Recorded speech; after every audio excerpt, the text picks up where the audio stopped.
नमस्कार, आप देख रहे हैं दूरदर्शन समाचार। आपके साथ मैं हूं पराक्रम सिंह शेखावत। बताएंगे आपको इस वक्त की बड़ी खबरें। समाचार की शुरुआत सुर्खियों के साथ। बिहार में चल रहे मतदाता पुनरीक्षण के दौरान बड़े खुलासे का दावा। सूत्रों के अनुसार हाउस टू हाउस सर्वे में फर्जी दस्तावेज के जरिए वोटर लिस्ट में बांग्लादेश, नेपाल और म्यांमार के लोगों के नाम आए सामने।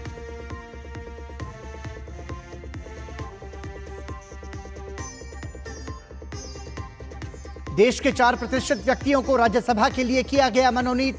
वरिष्ठ अधिवक्ता उज्ज्वल निकम, केरल के सामाजिक कार्यकर्ता सी सदानंद मास्टर, पूर्व विदेश सचिव हर्षवर्धन श्रृंगला और इतिहासकार मीनाक्षी जैन शामिल। प्रधानमंत्री ने सभी सदस्यों को दी शुभकामनाएं।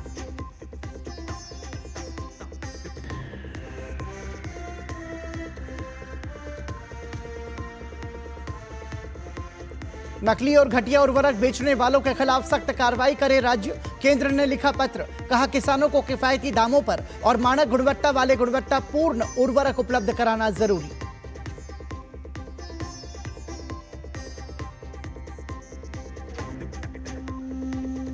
देश के कई हिस्सों में बारिश और बाढ़ से जनजीवन अस्त व्यस्त। नदियां उफान पर, कई इलाके जलमग्न, फसलें पानी में डूबी, सड़कों और गलियों में जलभराव।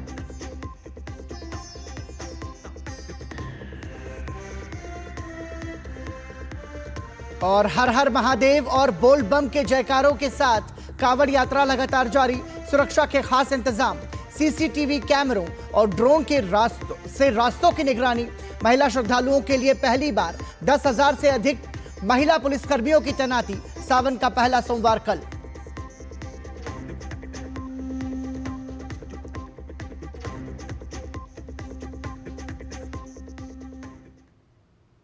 सुर्खियों के बाद खबरों पर नजर विस्तार से। बिहार में मतदाता सूची के विशेष गहन पुनरीक्षण के दौरान चुनाव आयोग ने चौंकाने वाले खुलासे किए हैं। चुनाव आयोग के उच्च पदस्थ सूत्रों के हवाले से आई खबरों में बताया गया है कि स्पेशल इंटेंसिव रिवीजन के दौरान किए गए घर घर सर्वेक्षण में बूथ लेवल अधिकारियों को बड़ी संख्या में नेपाल, बांग्लादेश और म्यांमार के लोग मिले हैं। इस खबर के बाद पहले से गर्म चल रही बिहार की सियासी तपिश और बढ़ गई। आरोप प्रत्यारोप के दौर शुरू हुए और इसमें कुछ नेताओं ने भाषा की मर्यादाएं भी लांघ दी।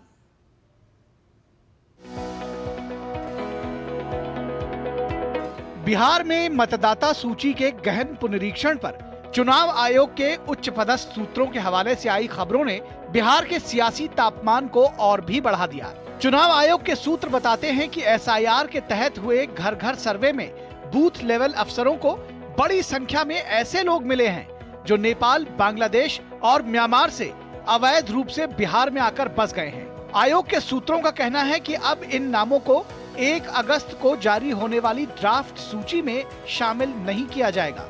ये खबर आने के बाद बिहार के सियासी हलकों में हंगामा मच गया। इस पर प्रतिक्रिया देते हुए आरजेडी नेता तेजस्वी यादव की तलखी बदजुबानी तक पहुंच गई। हम वो सूत्र समझते हैं, वेस्ट जो होता है ना, ये वो है सूत्र नहीं लोग। बीजेपी की ओर से भी तेजस्वी की बात का तलखी से जवाब दिया गया। वोटिंग का अधिकार बिहारी का होना चाहिए, किसी बाहरी का नहीं, घुसपैठिया का नहीं। उस पर तेजस्वी यादव चुप रह गए क्योंकि इनके लिए शरिया संविधान के ऊपर है, इनके लिए वोट नीति संविधान नीति के ऊपर है, इनके लिए घुसपैठिया नागरिकों के ऊपर है। मीडिया को अपमानित करना इनके चरित्र में है। ये तो केवल शहाबुद्दीन और तस्लीमुद्दीन को जिंदाबाद और अमर रहने की बात कर सकते हैं। तेजस्वी यादव का आज का बयान मानसिक दिवालियापन और राजनीतिक हताशा का सबसे शर्मनाक उदाहरण है। चुनाव आयोग जैसे निष्पक्ष संवैधानिक संस्था पर हमला कर घटिया जुमले गणना न सिर्फ उनकी निचली सोच को दर्शाता है, बल्कि ये साबित करता है कि तेजस्वी अब मुद्दों से भागकर गाली गलौज की राजनीति पर उतर आए हैं। तेजस्वी ये वही सूत्र है जो भ्रष्टाचार, परिवारवाद और जंगलराज के खिलाफ बिहार की जनता की आंखें खोल चुके हैं। गौरतलब है कि चुनाव आयोग ने साफ किया है कि 1 अगस्त के बाद जिन लोगों के नाम सूची में नहीं हैं और उन्हें आपत्ति है, वे पंजीकरण अधिकारियों के पास अपनी अपील दर्ज करा सकते हैं। अंतिम मतदाता सूची 30 सितंबर को प्रकाशित की जाएगी।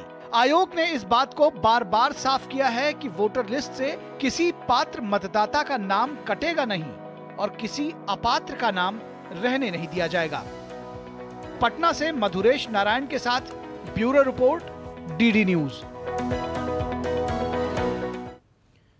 देश के 4 प्रतिष्ठित व्यक्तियों को राज्यसभा के लिए मनोनीत किया गया है। राष्ट्रपति द्रौपदी मुर्मू ने संविधान के तहत प्रदत्त अधिकारों का उपयोग करते हुए 4 हस्तियों को राज्यसभा के लिए नामित किया, जिनमें वरिष्ठ अधिवक्ता उज्ज्वल निकम, केरल के प्रख्यात सामाजिक कार्यकर्ता सी सदानंदन मास्टर, भारत के पूर्व विदेश सचिव हर्षवर्धन श्रृंगला और इतिहासकार मीनाक्षी जैन शामिल हैं। प्रधानमंत्री नरेंद्र मोदी ने इन सभी मनोनीत सदस्यों को शुभकामनाएं दी हैं।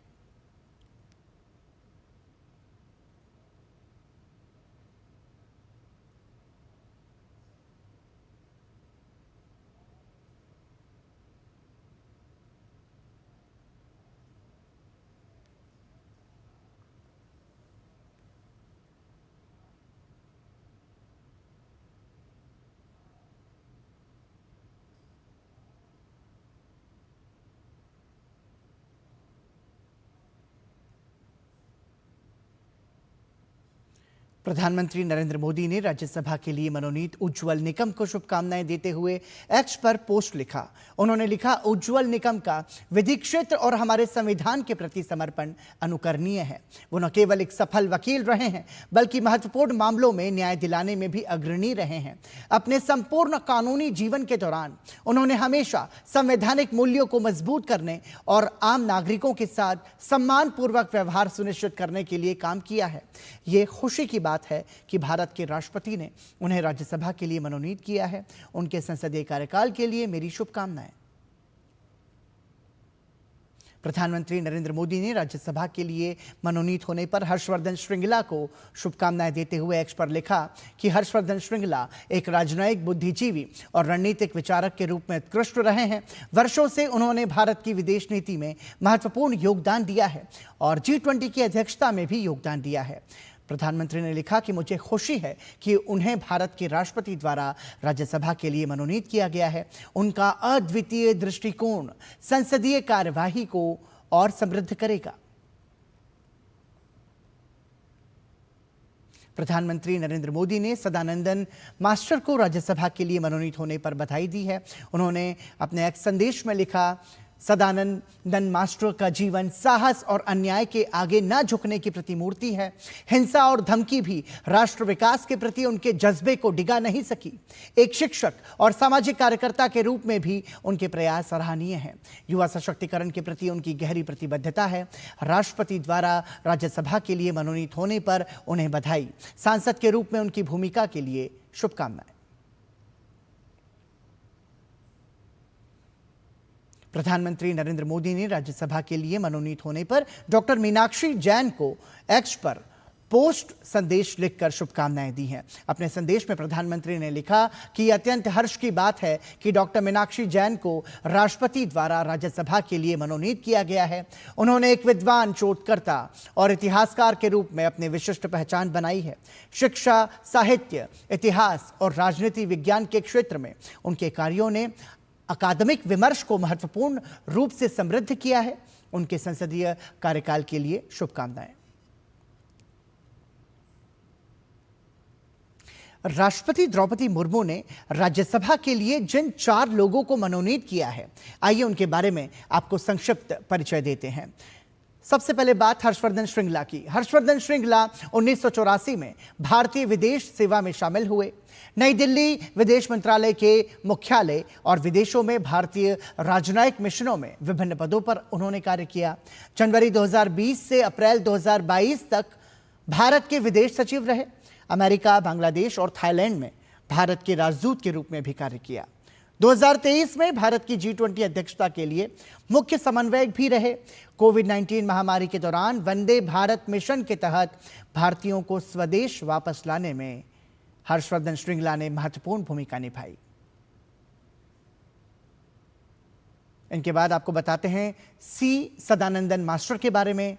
सदानंदन मास्टर पेशे से एक शिक्षक हैं। गुवाहाटी विश्वविद्यालय से बीकॉम और कालीकट विश्वविद्यालय से बीएड की डिग्री हासिल की है। केरल में राष्ट्रीय शिक्षक संघ के उपाध्यक्ष और इसके देशीय अध्यापक वार्ता के पब्लिकेशन संपादक भी हैं। बीते लगभग 5 दशक से आरएसएस के स्वयंसेवक हैं। 1999 से 2020 तक केरल के एक विद्यालय में सामाजिक विज्ञान के अध्यापक रहे।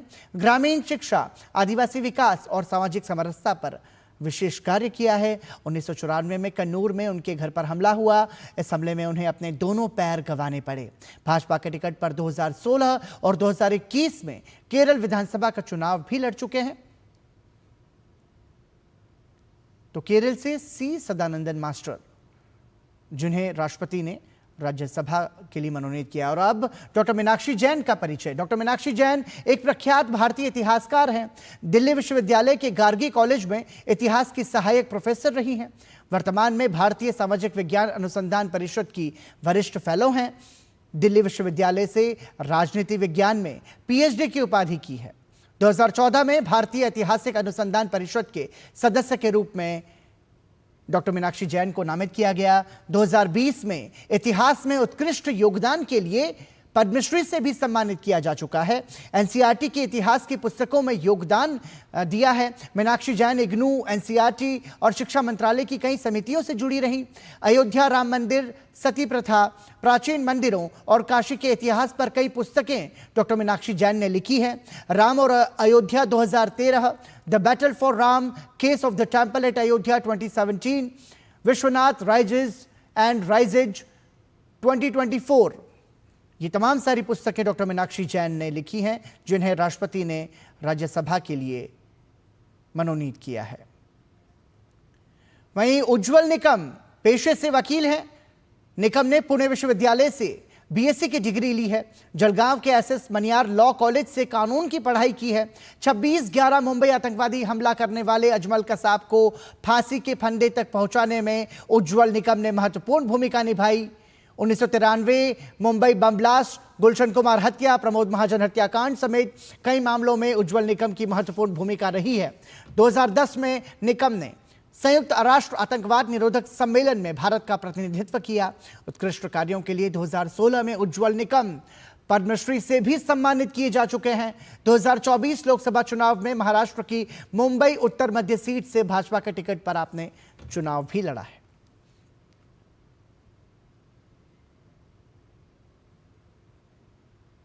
राष्ट्रपति द्रौपदी मुर्मू ने राज्यसभा के लिए 4 लोगों को मनोनीत किया है, जिनमें वरिष्ठ अधिवक्ता उज्जवल निकम भी शामिल हैं। डीडी न्यूज से विशेष बातचीत में उन्होंने राष्ट्रपति द्रौपदी मुर्मू के फैसले पर खुशी व्यक्त की और कहा कि वो अपनी जिम्मेदारियों को पूरा करने का प्रयास करेंगे। ये जो बात है कि आपको नॉमिनेट किया गया है, आप अपने रिच एक्सपीरियंस को लेके आ रहे हैं, क्या कहेंगे आप कि ये रिकग्निशन उसके लिए है या एक पूरी तरीके से एक नया यहाँ पर चैप्टर शुरू होगा? देखिए, मैं रिकग्निशन भी मानता हूँ और मैं ये भी मानता हूँ कि मुझसे उम्मीद की जा रही है कि हमने कुछ इसमें कानून प्रक्रिया में सुधार लाना चाहिए। मेरी कोशिश यही रहेगी कि इसमें आम आदमी का विश्वास न्यायपालिका पर बरकरार रखना है, ये एक बात। और दूसरी बात कि जुडिशल रिफॉर्म्स क्या ला सकते हैं। और इसलिए जो हमारे सुप्रीम कोर्ट के चीफ जस्टिस गवई साहब ने इसका जिक्र किया है कि इसमें ज़रूर संशोधन करना ज़रूर अनिवार्य है, और इसलिए मैं कोशिश करूँगा। और मेरे सामने एक दूसरा गहन सवाल ये है कि जो गुनहगार हस्तांतर प्रत्यार्पण की कार्रवाई हम करते हैं, 2 देश में अगर फ्रेंडली रिलेशन रहते तभी एक्स्ट्राडिशन ट्रीटी करते हैं, लेकिन इसके बावजूद भी हमारी इंडियन इन्वेस्टिगेटिंग एजेंसी जो सबूत इकट्ठा करते हैं वो फॉरेन कोर्ट उसके कानून के आधार पे प्राइमा फेसी केस नहीं देती। ये मुझे लगता है कि गलत है, क्योंकि हमारे कानून के इंग्रेडिएंट्स और उनके कानून के इंग्रेडिएंट्स अलग है। ये कैसा है? फॉर एग्जाम्पल डाइन डिक्लेरेशन हमारे कानून के मुताबिक एविडेंस है प्राइमा फेसी, इंग्लिश कानून के मुताबिक नहीं है। तो ये जो है ना, जो हमारा कानून, आखिर वो क्रिमिनल फ्यूजिटिव हमारे देश में चलना चाहिए, उसकी तो ट्रायल चलनी चाहिए। तो इसमें हम क्या शोध कर सकते हैं, संशोधन कर सकते हैं, इस पे भी मैं बार कैसे विचार करूँ। क्या ये आपने एक्सपेक्ट किया था? ये क्या आपको पता था कि ये होने वाला है? मुझे उम्मीद नहीं थी। ये तो 250 वोल्टेज का करंट मुझे आज बैठा है, लेकिन मुझे बुरा नहीं लगा। चुनाव के बाद मैं तो मेरे प्रोफेशन में लग गया था। लेकिन जैसे हमारे प्रधानमंत्री साहब ने कल मुझे फोन किया और कहा कि उज्जवल जी, मैं आपके राष्ट्रपति महोदय आपके पास एक जिम्मेदारी सौंपना चाहते हैं कि आप जिम्मेदारी लेने को तैयार है, तो मैं कहूँगा हाँ हाँ ज़रूर। आम आदमी ने मुझे पर विश्वास रखा, क्योंकि मैं एक जलगांव छोटा डिस्ट्रिक्ट वहाँ से आया 93 बॉम्ब ब्लास्ट केस चलाने में, और वहाँ अच्छी तरह से चला है। बम्बई कर लोगों का विश्वास जीत पाया, महाराष्ट्र का विश्वास जीत पाया और उसी वजह से पूरे महाराष्ट्र में नून हो गया। बहुत बहुत धन्यवाद सर। तो ये थे उज्जवल निगम, जिन्होंने बहुत पॉजिटिवली कहा कि ये विश्वास की वजह से आज उनका नॉमिनेशन हुआ है। कैमरा पर्सन सुरेश काले के साथ श्यामा मिश्रा, डीडी न्यूज़, मुंबई। केंद्रीय कृषि एवं किसान कल्याण और ग्रामीण विकास मंत्री शिवराज सिंह चौहान ने सभी राज्यों और केंद्र शासित प्रदेशों के मुख्यमंत्रियों को पत्र लिखकर नकली और निम्न गुणवत्ता वाले उर्वरकों की समस्या को गंभीरता से लेते हुए इस पर तत्काल और सख्त कार्रवाई किए जाने के निर्देश दिए हैं। ये पत्र देश भर में नकली उर्वरकों की बिक्री तथा सब्सिडी वाले उर्वरकों की कालाबाजारी और जबरन टैगिंग जैसी अवैध गतिविधियों पर रोक लगाने के उद्देश्य से जारी किया गया है।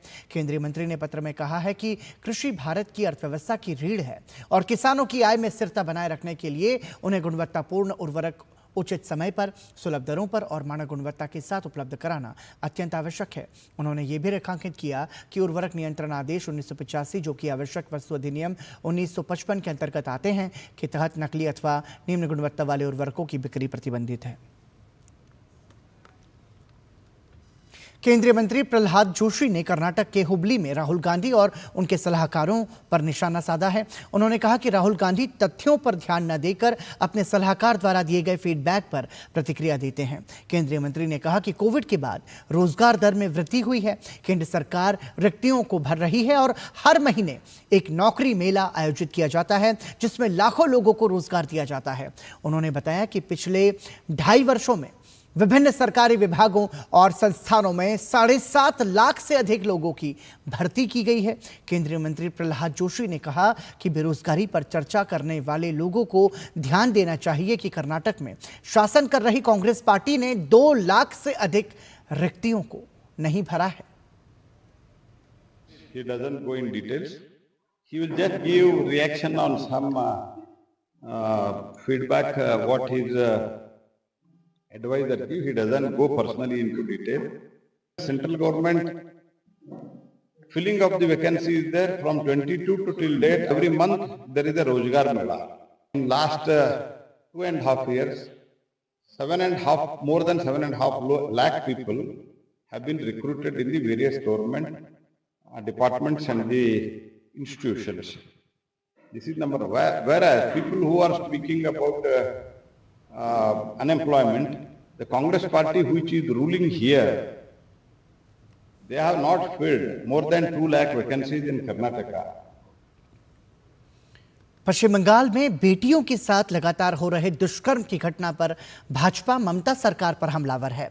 छात्रा से सामूहिक दुष्कर्म की घटना को लेकर भाजपा इन दिनों पूरे पश्चिम बंगाल में कन्या सुरक्षा यात्रा निकाल रही है। कन्या सुरक्षा यात्रा को लेकर पश्चिम बंगाल विधानसभा में नेता प्रतिपक्ष और भाजपा नेता शुवेंदु अधिकारी ने कहा कि बंगाल का वातावरण बहुत खराब है, कोई बेटी या कोई बहन सुरक्षित नहीं है। बेटी बचाओ, ममता भगाओ, अब यही भाजपा का नारा है।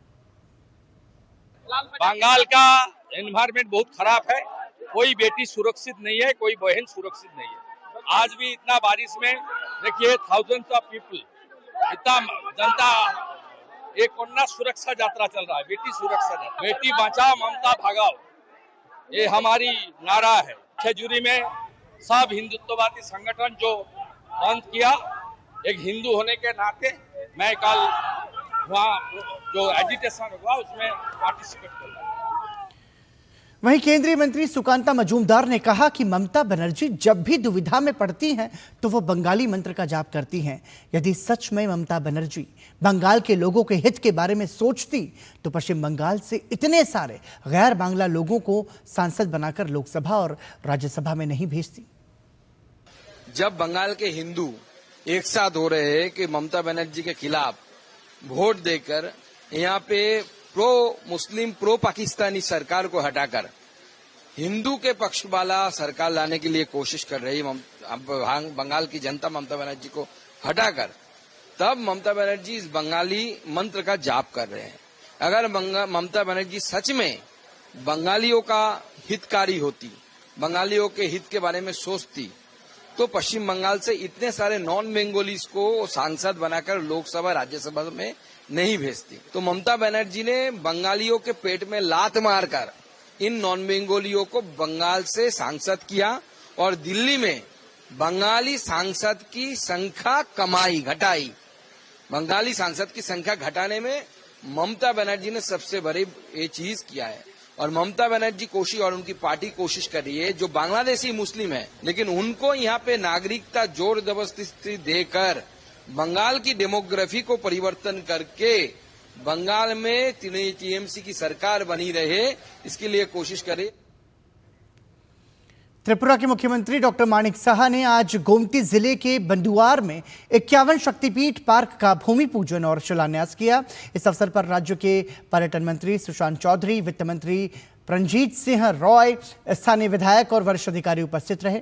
मुख्यमंत्री ने कहा कि ये पार्क त्रिपुरेश्वरी मंदिर के समीप होने से धार्मिक पर्यटन को प्रोत्साहन देगा। इसके जरिए मिलेगा 97.70 करोड़ की लागत से 15 एकड़ भूमि पर बन रहे इस पार्क में digital museum, amphi theatre, sky bridge, वाहन पार्किंग और नटराज की एक विशाल प्रतिमा भी होगी। परियोजना का कार्य उत्तर प्रदेश जल बोर्ड को सौंपा गया है और निर्माण कार्य 1.5 वर्ष में पूरा होगा। यह पार्क उन लोगों के लिए एक महत्वपूर्ण केंद्र बनेगा जो सभी शक्तिपीठों के दर्शन नहीं कर सकते, क्योंकि कई पीठ बांग्लादेश, पाकिस्तान, नेपाल और श्रीलंका में स्थित है। ये 51 शक्तिपीठ पार्क धार्मिक और सांस्कृतिक पर्यटन को वैश्विक स्तर पर बढ़ावा देगा।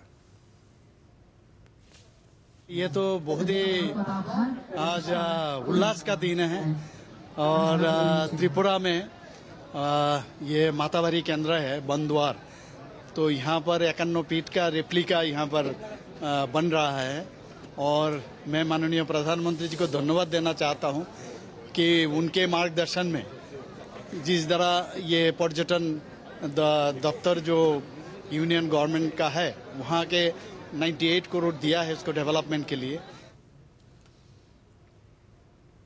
और अब बात भक्ति और श्रद्धा की।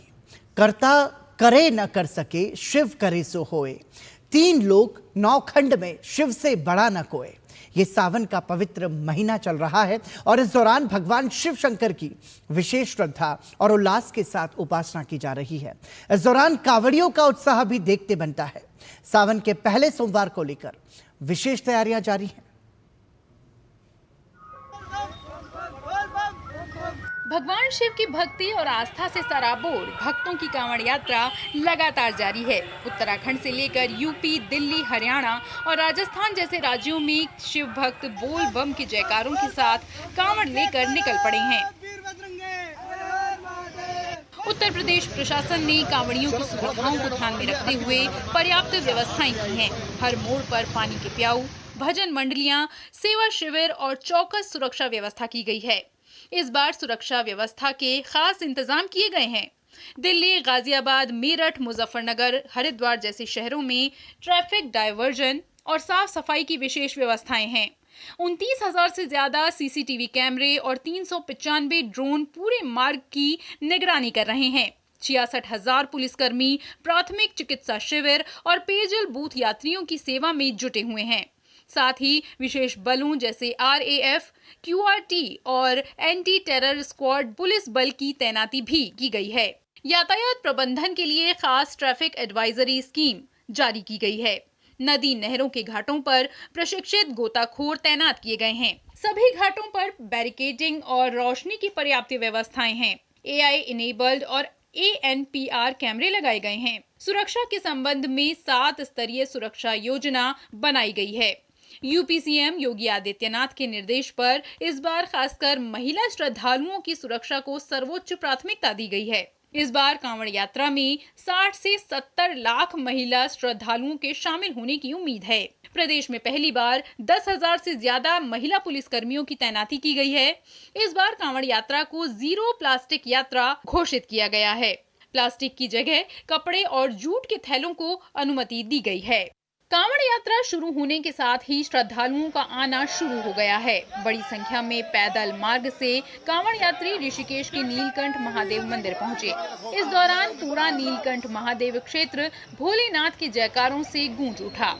नीलकंठ महादेव का संपूर्ण मार्ग है, उसके सर्विलेंस हेतु एक कंट्रोल रूम का यहाँ पे व्यवस्थापन किया गया है, जिसमें लगभग 40 से ज़्यादा के कैमरेज हमारे पास यहाँ पे मॉनिटर किए जा रहे हैं। इसके साथ साथ ही मेडिकल आउटपोस्ट का भी गठन किया गया है। संपूर्ण मार्ग पे मेडिकल आउटपोस्ट हैं। काशी विश्वनाथ मंदिर में सावन के महीने में भारी संख्या में श्रद्धालु और कांवड़िए बाबा के दर्शन के लिए आते हैं। पिछले साल की संख्या को देखते हुए इस बार भी उनके लिए विशेष व्यवस्थाएं की गई हैं। श्रावण मास में पूरी तरह से अस्पर दर्शन बंद रहेगा। दर्शनार्थियों से अपील भी जारी की गई है या निवेदन किया गया है कि वह खाली पेट दर्शन के लिए लाइन में ना लगे, क्योंकि कई बार ऐसी घटनाएं होती हैं कि लोग खाली पेट लगे होते हैं और उनको वो उसमें गश खाकर गिर जाते हैं, तो कमजोरी के कारण समस्या उत्पन्न होती है। कांवड़िया आ रहे हैं, उनके लिए डेडिकेटेड रूट्स बनाए जा रहे हैं। पूरे रूट पर क्यूआरटी टीम्स लगाई जा रही है। सीसीटीवी और ड्रोन्स के माध्यम से पूरे रूट की निगरानी होगी। कांवड़ यात्रा के चलते उत्तराखंड सरकार ऑपरेशन कालनेमी चला रही है, जिसका असर भी अब दिखने लगा है। ये एक ऐसा अभियान है जो धर्म के नाम पर धोखा देने वालों को बेनकाब कर रहा है। इसी कड़ी में मुख्यमंत्री के आदेश पर हरिद्वार जिले की पुलिस ने ऑपरेशन कालनेमी चलाकर 118 फर्जी बाबाओं को पकड़ा है। ये लोग साधु का वेश धर आम जन को गुमराह कर रहे थे। इस बीच हरिद्वार में एसडीआरएफ कर्मियों ने कांगड़ा घाट पर डूबने की विभिन्न घटनाओं में करीब 6 कांवड़ियों को बचाया है। ब्यूरो इनपुट के साथ विकास सिंह और हरिकेश बहादुर सिंह गौतम की रिपोर्ट, डीडी न्यूज। देश भर में हो रही मानसून की बारिश से जनजीवन अस्त व्यस्त हो गया है। कई जगहों पर भारी बारिश से बाढ़ के हालात पैदा हो गए हैं। इस बीच असम के मुख्यमंत्री हिमंता बिस्वा शर्मा ने गोलाघाट में बाढ़ राहत शिविर का दौरा किया और बाढ़ प्रभावित लोगों से बातचीत कर उनका हाल जाना। देश भर में हो रही मानसून की बारिश ने जहां मौसम को खुशनुमा बना दिया है, तो वहीं भारी बारिश, भूस्खलन और बाढ़ ने लोगों की मुसीबत भी बढ़ा दी है। देश के अलग अलग हिस्सों की ये तस्वीरें बारिश और उसके बाद लोगों की बढ़ी परेशानियों को बयां कर रही हैं। मध्य प्रदेश में स्ट्रांग सिस्टम एक्टिव होने से पिछले 48 घंटों से बारिश का दौर जारी है। प्रदेश में 1 जून से 12 जुलाई की अवधि में औसत से 75% अधिक बारिश दर्ज की गई है। पूर्वी मध्य प्रदेश में औसत से 97% अधिक, जबकि पश्चिमी मध्य प्रदेश में औसत से 54% अधिक वर्षा दर्ज की गई है। खजुराहो में 9 घंटे में 6.3 इंच बारिश दर्ज की गई। शहडोल के ब्योहारी में 24 घंटे में सबसे ज्यादा 10 इंच पानी गिरा, जिसके बाद बाणसागर डैम के 7 गेट खोले गए। चित्रकूट में लगातार 2 दिनों से हो रही बारिश से मंदाकिनी नदी में रामघाट, भरत घाट सहित सभी प्रमुख घाट जलमग्न हो गए और घरों दुकानों में भी पानी घुस गया। लोग नाव से सुरक्षित जगह पर पहुंच रहे हैं। शनिवार को छतरपुर जिले में सबसे ज्यादा पानी गिरा। वहीं भोपाल, गुना, नर्मदापुरम, रायसेन, शिवपुरी, सागर, सतना समेत कई जिलों में बारिश का दौर चलता रहा। असम के गोलाघाट में मुख्यमंत्री हिमंता बिस्वा शर्मा ने स्कूल में बाढ़ राहत शिविर का दौरा किया और बाढ़ प्रभावित लोगों से बातचीत की, साथ ही उचित कदम उठाने का निर्देश दिया। उन्होंने बताया कि स्थिति नियंत्रण में है और चिंता की कोई बात नहीं है। उन्होंने बताया कि लोगों ने कटाव को नियंत्रित करने का अनुरोध किया है और मैं जल्द ही उचित कदम उठाऊंगा। देश के अलग अलग भागों में भी बारिश का दौर जारी है। राष्ट्रीय राजधानी दिल्ली के कुछ हिस्सों में भारी बारिश हुई। राजस्थान के अजमेर में भारी बारिश के कारण शहर के कई हिस्सों में जल भराव की स्थिति देखने को मिली। पश्चिम बंगाल के बीरभूम के सैंथिया शहर के कई हिस्सों में बारिश हुई। गुजरात के बनासकांठा में भारी बारिश के बाद कई हिस्सों में जल भराव देखा गया। खेत पानी में डूबे नजर आए। उत्तराखंड के देहरादून शहर के कई हिस्सों में बारिश हुई। वहीं भूस्खलन के कारण चंडीगढ़ मनाली राजमार्ग पंडोह में लगभग 4 मील के निशान पर अवरुद्ध हो गया है। मरम्मत कार्य जारी है। Bureau report, DD news. और इसी के साथ ही समाचार में अभी के लिए इतना ही, लेकिन डीडी न्यूज पर खबरों का सफर लगातार जारी है। मुझे और हमारी पूरी टीम को दीजिए अनुमति। नमस्कार।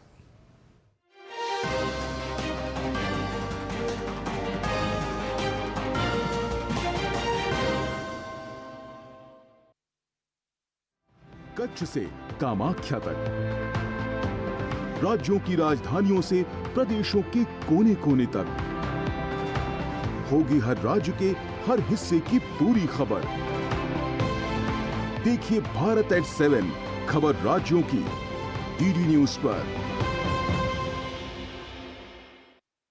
जिंदगी एक गणित है और भविष्य एक कैलकुलेशन। आपके चारों तरफ तैरती हुई खबरें एक मकड़जाल की तरह है। देखते तो हम बहुत कुछ हैं, लेकिन सच कितना जानते हैं? क्योंकि सच तालों में बंद है। इसी सच को हम आपके लिए डीकोड करेंगे।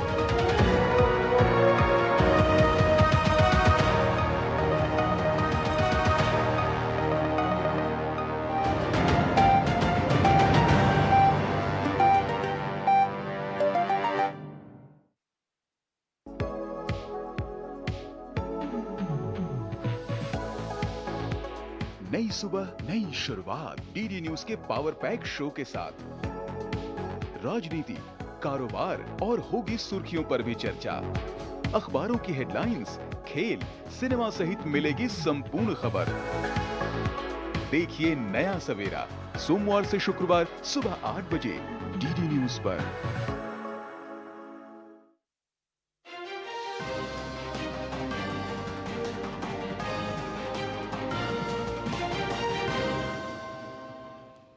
नमस्कार, आप देख रहे हैं दूरदर्शन समाचार। आपके साथ मैं हूं पराक्रम सिंह शेखावत। बताएंगे आपको इस वक्त की बड़ी खबरें। समाचार की शुरुआत सुर्खियों के साथ।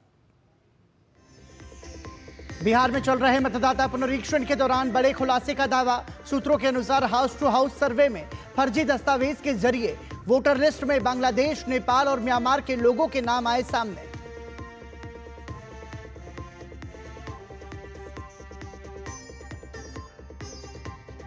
देश के 4% व्यक्तियों को राज्यसभा के लिए किया गया मनोनीत। वरिष्ठ अधिवक्ता उज्ज्वल निकम, केरल के सामाजिक कार्यकर्ता सी सदानंद मास्टर, पूर्व विदेश सचिव हर्षवर्धन श्रृंगला और इतिहासकार मीनाक्षी जैन शामिल। प्रधानमंत्री ने सभी सदस्यों को दी शुभकामनाएं।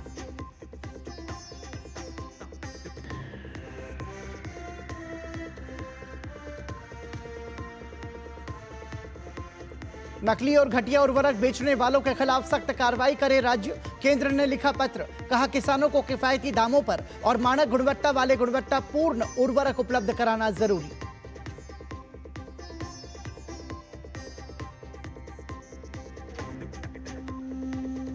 देश के कई हिस्सों में बारिश और बाढ़ से जनजीवन अस्त व्यस्त। नदियां उफान पर, कई इलाके जलमग्न, फसलें पानी में डूबी, सड़कों और गलियों में जलभराव।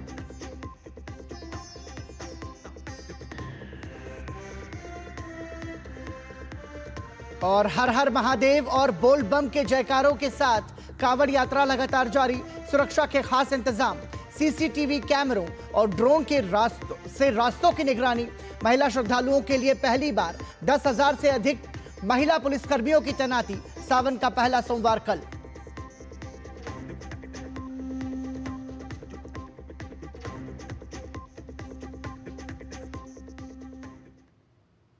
सुर्खियों के बाद खबरों पर नजर विस्तार से। बिहार में मतदाता सूची के विशेष गहन पुनरीक्षण के दौरान चुनाव आयोग ने चौंकाने वाले खुलासे किए हैं। चुनाव आयोग के उच्च पदस्थ सूत्रों के हवाले से आई खबरों में बताया गया है कि स्पेशल इंटेंसिव रिवीजन के दौरान किए गए घर घर सर्वेक्षण में बूथ लेवल अधिकारियों को बड़ी संख्या में नेपाल, बांग्लादेश और म्यांमार के लोग मिले हैं। इस खबर के बाद पहले से गर्म चल रही बिहार की सियासी तपिश और बढ़ गई। आरोप प्रत्यारोप के दौर शुरू हुए और इसमें कुछ नेताओं ने भाषा की मर्यादाएं भी लांघ दी।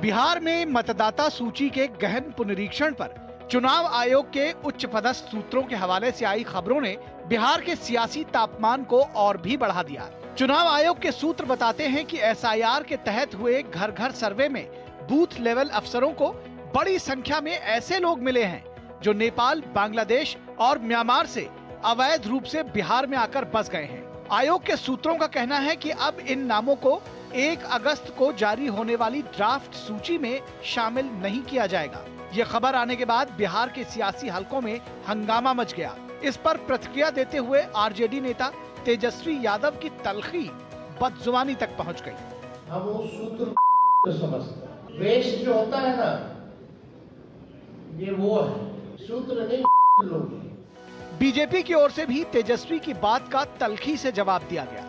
वोटिंग का अधिकार बिहारी का होना चाहिए, किसी बाहरी का नहीं, घुसपैठिया का नहीं।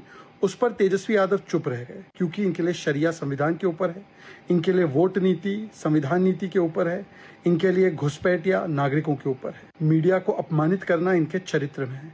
ये तो केवल शहाबुद्दीन और तस्लीमुद्दीन को जिंदाबाद और अमर रहने की बात कर सकते हैं। तेजस्वी यादव का आज का बयान मानसिक दिवालियापन और राजनीतिक हताशा का सबसे शर्मनाक उदाहरण है। चुनाव आयोग जैसे निष्पक्ष संवैधानिक संस्था पर हमला कर घटिया जुमले गणना न सिर्फ उनकी निचली सोच को दर्शाता है, बल्कि ये साबित करता है कि तेजस्वी अब मुद्दों से भागकर गाली गलौज की राजनीति पर उतर आए हैं। तेजस्वी ये वही सूत्र है जो भ्रष्टाचार, परिवारवाद और जंगलराज के खिलाफ बिहार की जनता की आंखें खोल चुके हैं।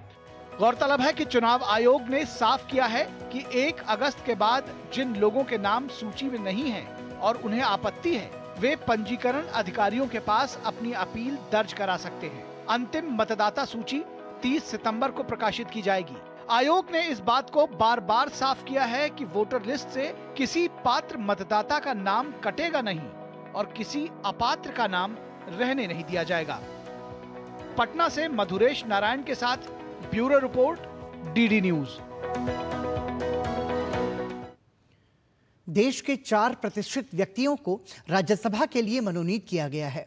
राष्ट्रपति द्रौपदी मुर्मू ने संविधान के तहत प्रदत्त अधिकारों का उपयोग करते हुए 4 हस्तियों को राज्यसभा के लिए नामित किया, जिनमें वरिष्ठ अधिवक्ता उज्ज्वल निकम, केरल के प्रख्यात सामाजिक कार्यकर्ता सी सदानंदन मास्टर, भारत के पूर्व विदेश सचिव हर्षवर्धन श्रृंगला और इतिहासकार मीनाक्षी जैन शामिल हैं।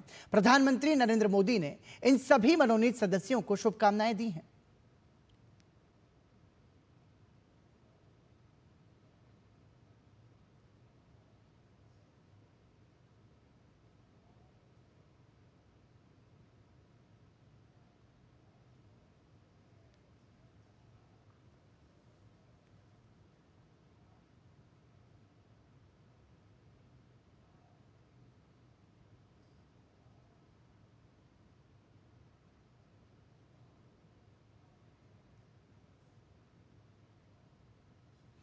प्रधानमंत्री नरेंद्र मोदी ने राज्यसभा के लिए मनोनीत उज्ज्वल निकम को शुभकामनाएं देते हुए एक्स पर पोस्ट लिखा।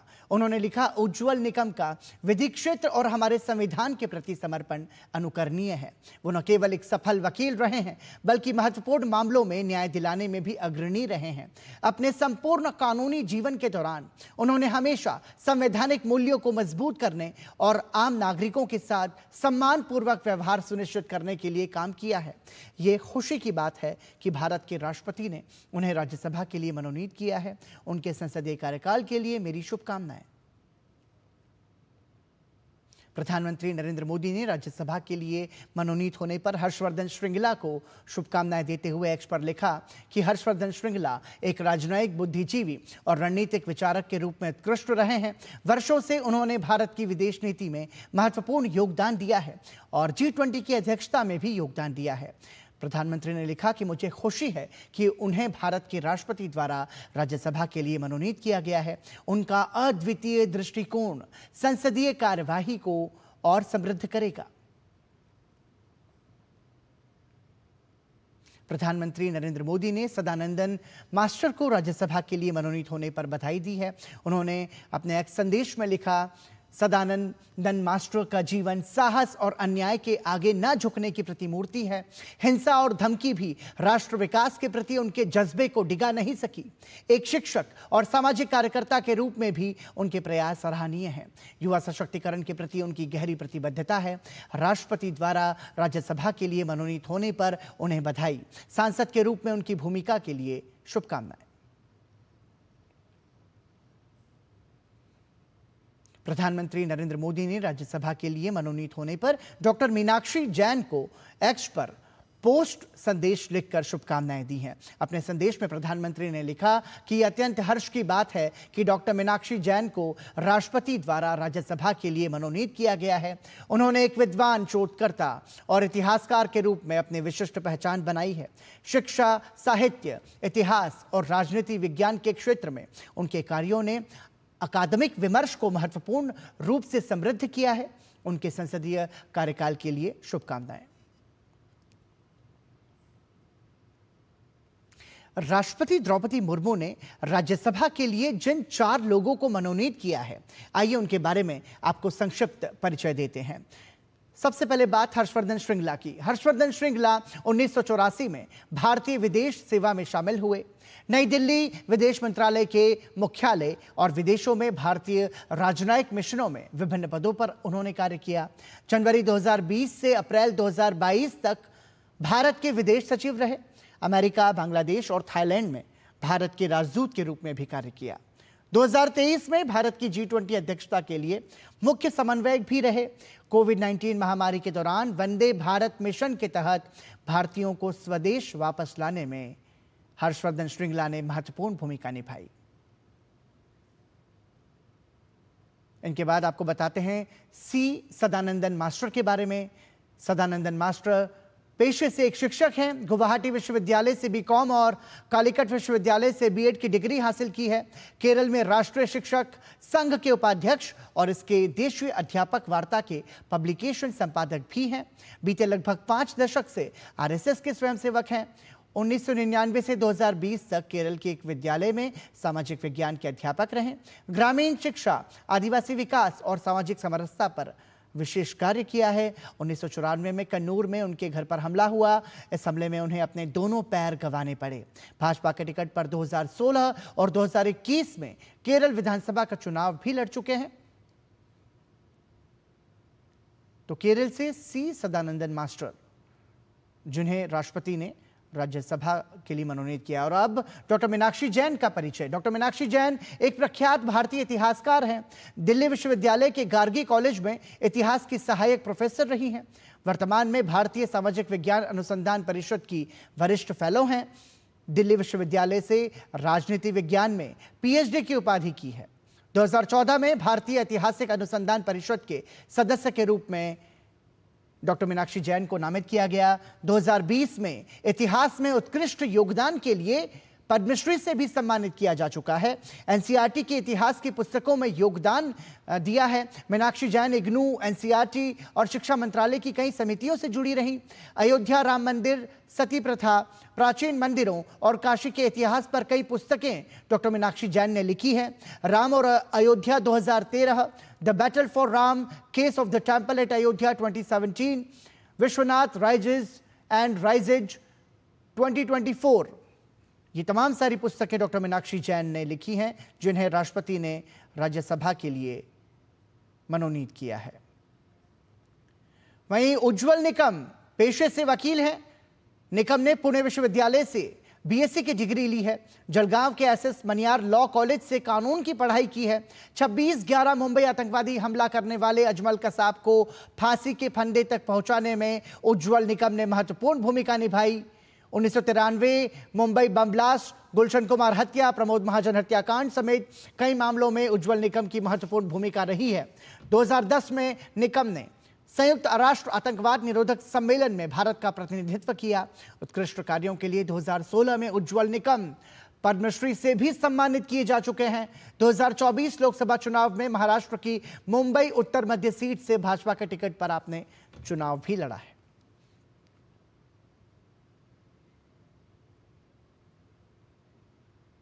राष्ट्रपति द्रौपदी मुर्मू ने राज्यसभा के लिए 4 लोगों को मनोनीत किया है, जिनमें वरिष्ठ अधिवक्ता उज्जवल निकम भी शामिल हैं। डीडी न्यूज से विशेष बातचीत में उन्होंने राष्ट्रपति द्रौपदी मुर्मू के फैसले पर खुशी व्यक्त की और कहा कि वो अपनी जिम्मेदारियों को पूरा करने का प्रयास करेंगे। ये जो बात है कि आपको नॉमिनेट किया गया है, आप अपने रिच एक्सपीरियंस को लेके आ रहे हैं, क्या कहेंगे आप कि ये रिकग्निशन उसके लिए है या एक पूरी तरीके से एक नया यहाँ पर चैप्टर शुरू होगा? देखिए, मैं रिकग्निशन भी मानता हूँ और मैं ये भी मानता हूँ कि मुझसे उम्मीद की जा रही है कि हमने कुछ इसमें कानून प्रक्रिया में सुधार लाना चाहिए। मेरी कोशिश यही रहेगी कि इसमें आम आदमी का विश्वास न्यायपालिका पर बरकरार रखना है, ये एक बात। और दूसरी बात कि जुडिशल रिफॉर्म्स क्या ला सकते हैं, और इसलिए जो हमारे सुप्रीम कोर्ट के चीफ जस्टिस गवई साहब ने इसका जिक्र किया है कि इसमें ज़रूर संशोधन करना ज़रूर अनिवार्य है, और इसलिए मैं कोशिश करूँगा। और मेरे सामने एक दूसरा एक गहन सवाल यह है कि जो गुनहगार हस्तांतर प्रत्यार्पण की कार्रवाई हम करते हैं, दो देश में अगर फ्रेंडली रिलेशन रहते तभी एक्स्ट्राडिशन ट्रीटी करते हैं, लेकिन इसके बावजूद भी हमारी इंडियन इन्वेस्टिगेटिंग एजेंसी जो सबूत इकट्ठा करते हैं वो फॉरेन कोर्ट उसके कानून के आधार पे प्राइमा फेसी केस देती है। ये मुझे लगता है कि गलत है, क्योंकि हमारे कानून के इंग्रेडिएंट्स और उनके कानून के इंग्रेडिएंट्स अलग है। ये कैसा है? फॉर एग्जांपल डाइन डिक्लेरेशन हमारे कानून के मुताबिक एविडेंस है प्राइमा फेसी, इंग्लिश कानून के मुताबिक नहीं है। तो ये जो है ना, जो हमारा कानून, आखिर वो क्रिमिनल फ्यूजिटिव हमारे देश में चलना चाहिए, उसकी तो ट्रायल चलनी चाहिए।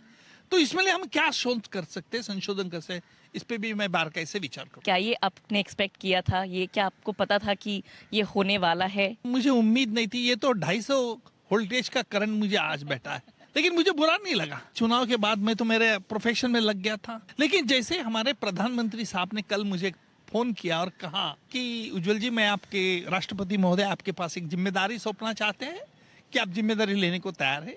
तो मैं कहूँगा हाँ जरूर।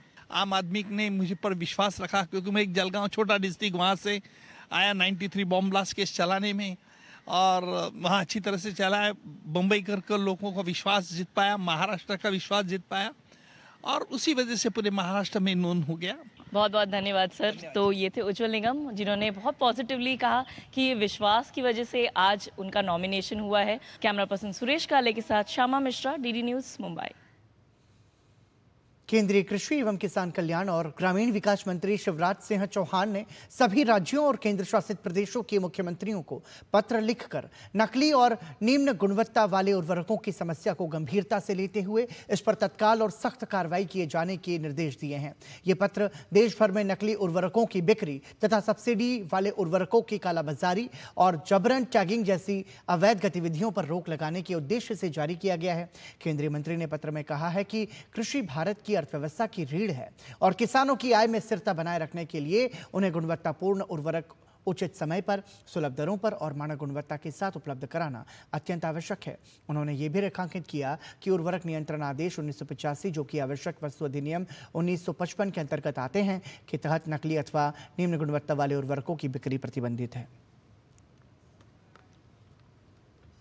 केंद्रीय मंत्री प्रहलाद जोशी ने कर्नाटक के हुबली में राहुल गांधी और उनके सलाहकारों पर निशाना साधा है। उन्होंने कहा कि राहुल गांधी तथ्यों पर ध्यान न देकर अपने सलाहकार द्वारा दिए गए फीडबैक पर प्रतिक्रिया देते हैं। केंद्रीय मंत्री ने कहा कि कोविड के बाद रोजगार दर में वृद्धि हुई है, केंद्र सरकार रिक्तियों को भर रही है और हर महीने एक नौकरी मेला आयोजित किया जाता है जिसमें लाखों लोगों को रोजगार दिया जाता है।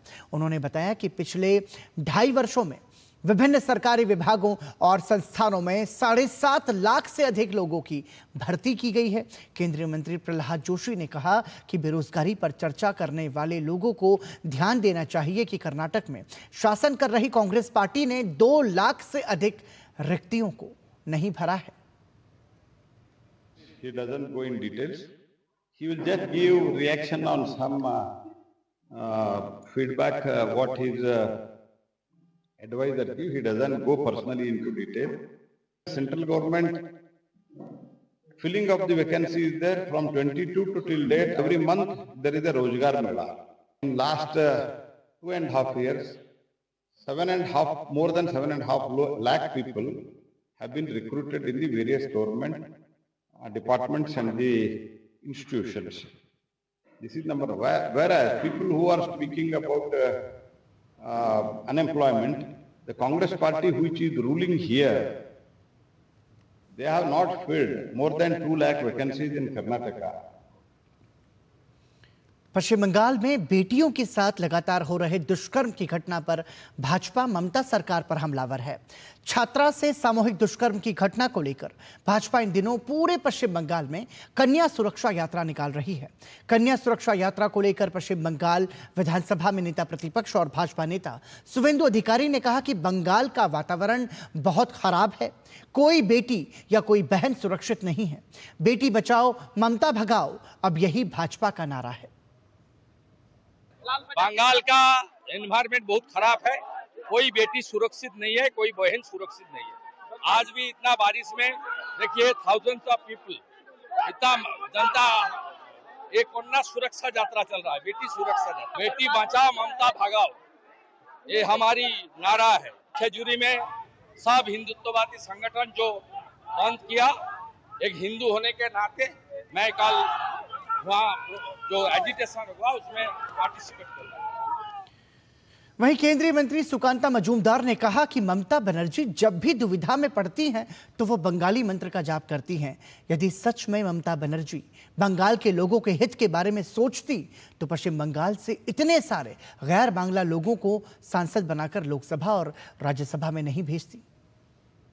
जब बंगाल के हिंदू एक साथ हो रहे हैं कि ममता बनर्जी के खिलाफ वोट देकर यहाँ पे प्रो मुस्लिम प्रो पाकिस्तानी सरकार को हटाकर हिंदू के पक्ष वाला सरकार लाने के लिए कोशिश कर रही बंगाल की जनता ममता बनर्जी को हटाकर, तब ममता बनर्जी इस बंगाली मंत्र का जाप कर रहे हैं।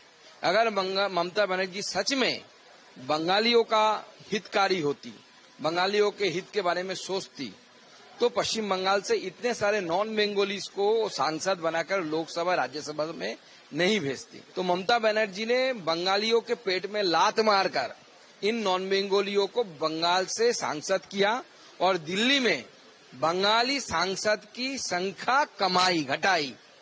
बंगाली सांसद की संख्या घटाने में ममता बनर्जी ने सबसे बड़ी ये चीज किया है। और ममता बनर्जी कोशिश और उनकी पार्टी कोशिश कर रही है, जो बांग्लादेशी मुस्लिम है लेकिन उनको यहाँ पे नागरिकता जोर जबरदस्ती देकर बंगाल की डेमोग्राफी को परिवर्तन करके बंगाल में टीएमसी की सरकार बनी रहे, इसके लिए कोशिश करे। त्रिपुरा के मुख्यमंत्री डॉक्टर माणिक साहा ने आज गोमती जिले के बंदुआर में 51 शक्तिपीठ पार्क का भूमि पूजन और शिलान्यास किया। इस अवसर पर राज्य के पर्यटन मंत्री सुशांत चौधरी, वित्त मंत्री प्रणजीत सिंह रॉय, स्थानीय विधायक और वरिष्ठ अधिकारी उपस्थित रहे। मुख्यमंत्री ने कहा कि ये पार्क त्रिपुरेश्वरी मंदिर के समीप होने से धार्मिक पर्यटन को प्रोत्साहन देगा। इसके जरिए मिलेगा 97.70 करोड़ की लागत से 15 एकड़ भूमि पर बन रहे इस पार्क में digital museum, amphi theatre, sky bridge, वाहन पार्किंग और नटराज की एक विशाल प्रतिमा भी होगी। परियोजना का कार्य उत्तर प्रदेश जल बोर्ड को सौंपा गया है और निर्माण कार्य 1.5 वर्ष में पूरा होगा। ये पार्क उन लोगों के लिए एक महत्वपूर्ण केंद्र बनेगा जो सभी शक्तिपीठों के दर्शन नहीं कर सकते, क्योंकि कई पीठ बांग्लादेश, पाकिस्तान, नेपाल और श्रीलंका में स्थित है। ये 51 शक्तिपीठ पार्क धार्मिक और सांस्कृतिक पर्यटन को वैश्विक स्तर पर बढ़ावा देगा। ये तो बहुत ही आज उल्लास का दिन है और त्रिपुरा में ये मातावारी केंद्र है बंदवार, तो यहाँ पर 51 पीठ का रेप्लिका यहाँ पर बन रहा है और मैं माननीय प्रधानमंत्री जी को धन्यवाद देना चाहता हूँ कि उनके मार्गदर्शन में जिस तरह ये पर्यटन दफ्तर जो यूनियन गवर्नमेंट का है वहाँ के 98 करोड़ दिया है उसको डेवलपमेंट के लिए। और अब बात भक्ति और श्रद्धा की। करता करे न कर सके, शिव करे सो होए। 3 लोक 9 खंड में शिव से बड़ा न कोई। ये सावन का पवित्र महीना चल रहा है और इस दौरान भगवान शिव शंकर की विशेष श्रद्धा और उल्लास के साथ उपासना की जा रही है। इस दौरान कांवड़ियों का उत्साह भी देखते बनता है। सावन के पहले सोमवार को लेकर विशेष तैयारियां जारी हैं। भगवान शिव की भक्ति और आस्था से सराबोर भक्तों की कांवड़ यात्रा लगातार जारी है। उत्तराखंड से लेकर यूपी, दिल्ली, हरियाणा और राजस्थान जैसे राज्यों में शिव भक्त बोल बम के जयकारों के साथ कांवड़ लेकर निकल पड़े हैं। उत्तर प्रदेश प्रशासन ने कांवड़ियों की सुविधाओं को ध्यान में रखते हुए पर्याप्त व्यवस्थाएं की हैं। हर मोड़ पर पानी के प्याऊ, भजन मंडलियां, सेवा शिविर और चौकस सुरक्षा व्यवस्था की गई है।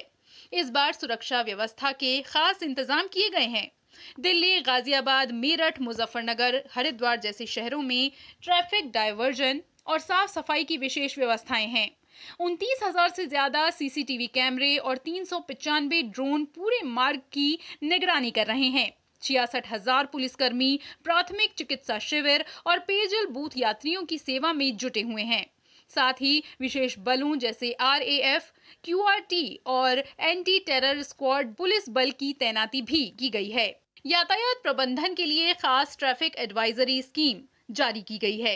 नदी नहरों के घाटों पर प्रशिक्षित गोताखोर तैनात किए गए हैं। सभी घाटों पर बैरिकेडिंग और रोशनी की पर्याप्त व्यवस्थाएं हैं। AI इनेबल्ड और ANPR कैमरे लगाए गए हैं। सुरक्षा के संबंध में 7 स्तरीय सुरक्षा योजना बनाई गई है। यूपी सीएम योगी आदित्यनाथ के निर्देश पर इस बार खासकर महिला श्रद्धालुओं की सुरक्षा को सर्वोच्च प्राथमिकता दी गई है। इस बार कांवड़ यात्रा में 60 से 70 लाख महिला श्रद्धालुओं के शामिल होने की उम्मीद है। प्रदेश में पहली बार 10,000 से ज्यादा महिला पुलिसकर्मियों की तैनाती की गई है। इस बार कांवड़ यात्रा को जीरो प्लास्टिक यात्रा घोषित किया गया है। प्लास्टिक की जगह कपड़े और जूट के थैलों को अनुमति दी गई है। कांवड़ यात्रा शुरू होने के साथ ही श्रद्धालुओं का आना शुरू हो गया है। बड़ी संख्या में पैदल मार्ग से कांवड़ यात्री ऋषिकेश के नीलकंठ महादेव मंदिर पहुंचे। इस दौरान पूरा नीलकंठ महादेव क्षेत्र भोलेनाथ के जयकारों से गूंज उठा। नीलकंठ महादेव का संपूर्ण मार्ग है, उसके सर्विलेंस हेतु एक कंट्रोल रूम का यहाँ पे व्यवस्थापन किया गया है, जिसमें लगभग 40 से ज़्यादा के कैमरेज हमारे पास यहाँ पे मॉनिटर किए जा रहे हैं। इसके साथ साथ ही मेडिकल आउटपोस्ट का भी गठन किया गया है। संपूर्ण मार्ग पे मेडिकल आउटपोस्ट हैं। काशी विश्वनाथ मंदिर में सावन के महीने में भारी संख्या में श्रद्धालु और कांवड़िए बाबा के दर्शन के लिए आते हैं। पिछले साल की संख्या को देखते हुए इस बार भी उनके लिए विशेष व्यवस्थाएं की गई हैं। श्रावण मास में पूरी तरह से अस्पर दर्शन बंद रहेगा। दर्शनार्थियों से अपील भी जारी की गई है या निवेदन किया गया है कि वह खाली पेट दर्शन के लिए लाइन में ना लगे, क्योंकि कई बार ऐसी घटनाएं होती हैं कि लोग खाली पेट लगे होते हैं और उनको वो उसमें गश खाकर गिर जाते हैं, तो कमजोरी के कारण समस्या उत्पन्न होती है। कांवड़िया आ रहे हैं, उनके लिए डेडिकेटेड रूट्स बनाए जा रहे हैं। पूरे रूट पर QRT टीम्स लगाई जा रही है। CCTV और ड्रोन्स के माध्यम से पूरे रूट की निगरानी होगी। कांवड़ यात्रा के चलते उत्तराखंड सरकार ऑपरेशन कालनेमी चला रही है, जिसका असर भी अब दिखने लगा है। ये एक ऐसा अभियान है जो धर्म के नाम पर धोखा देने वालों को बेनकाब कर रहा है। इसी कड़ी में मुख्यमंत्री के आदेश पर हरिद्वार जिले की पुलिस ने ऑपरेशन कालनेमी चलाकर 118 फर्जी बाबाओं को पकड़ा है। ये लोग साधु का वेश धर आम जन को गुमराह कर रहे थे। इस बीच हरिद्वार में SDRF कर्मियों ने कांगड़ा घाट पर डूबने की विभिन्न घटनाओं में करीब 6 कांवड़ियों को बचाया है। ब्यूरो इनपुट के साथ विकास सिंह और हरिकेश बहादुर सिंह गौतम की रिपोर्ट, DD न्यूज। देश भर में हो रही मानसून की बारिश से जनजीवन अस्त व्यस्त हो गया है। कई जगहों पर भारी बारिश से बाढ़ के हालात पैदा हो गए हैं। इस बीच असम के मुख्यमंत्री हिमंता बिस्वा शर्मा ने गोलाघाट में बाढ़ राहत शिविर का दौरा किया और बाढ़ प्रभावित लोगों से बातचीत कर उनका हाल जाना। देश भर में हो रही मानसून की बारिश ने जहां मौसम को खुशनुमा बना दिया है, तो वहीं भारी बारिश, भूस्खलन और बाढ़ ने लोगों की मुसीबत भी बढ़ा दी है। देश के अलग अलग हिस्सों की ये तस्वीरें बारिश और उसके बाद लोगों की बढ़ी परेशानियों को बयां कर रही हैं। मध्य प्रदेश में स्ट्रांग सिस्टम एक्टिव होने से पिछले 48 घंटों से बारिश का दौर जारी है। प्रदेश में 1 जून से 12 जुलाई की अवधि में औसत से 75% अधिक बारिश दर्ज की गई है। पूर्वी मध्य प्रदेश में औसत से 97% अधिक, जबकि पश्चिमी मध्य प्रदेश में औसत से 54% अधिक वर्षा दर्ज की गई है। खजुराहो में 9 घंटे में 6.3 इंच बारिश दर्ज की गई। शहडोल के ब्यौहारी में 24 घंटे में सबसे ज्यादा 10 इंच पानी गिरा, जिसके बाद बाणसागर डैम के 7 गेट खोले गए। चित्रकूट में लगातार 2 दिनों से हो रही बारिश से मंदाकिनी नदी में रामघाट, भरत घाट सहित सभी प्रमुख घाट जलमग्न हो गए और घरों दुकानों में भी पानी घुस गया। लोग नाव से सुरक्षित जगह पर पहुंच रहे हैं। शनिवार को छतरपुर जिले में सबसे ज्यादा पानी गिरा। वहीं भोपाल, गुना, नर्मदापुरम, रायसेन, शिवपुरी, सागर, सतना समेत कई जिलों में बारिश का दौर चलता रहा। असम के गोलाघाट में मुख्यमंत्री हिमंता बिस्वा शर्मा ने स्कूल में बाढ़ राहत शिविर का दौरा किया और बाढ़ प्रभावित लोगों से बातचीत की, साथ ही उचित कदम उठाने का निर्देश दिया। उन्होंने बताया कि स्थिति नियंत्रण में है और चिंता की कोई बात नहीं है।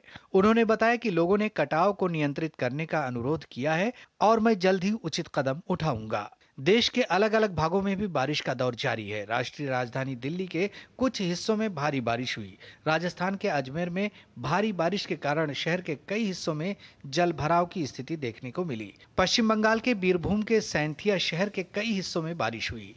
गुजरात के बनासकांठा में भारी बारिश के बाद कई हिस्सों में जल भराव देखा गया। खेत पानी में डूबे नजर आए। उत्तराखंड के देहरादून शहर के कई हिस्सों में बारिश हुई। वहीं भूस्खलन के कारण चंडीगढ़, मनाली, राजमार्ग पंडोह में लगभग 4 मील के निशान पर अवरुद्ध हो गया है। मरम्मत कार्य जारी है। Bureau report, DD news. और इसी के साथ ही समाचार में अभी के लिए इतना ही, लेकिन डीडी न्यूज पर खबरों का सफर लगातार जारी है। मुझे और हमारी पूरी टीम को दीजिए अनुमति। नमस्कार।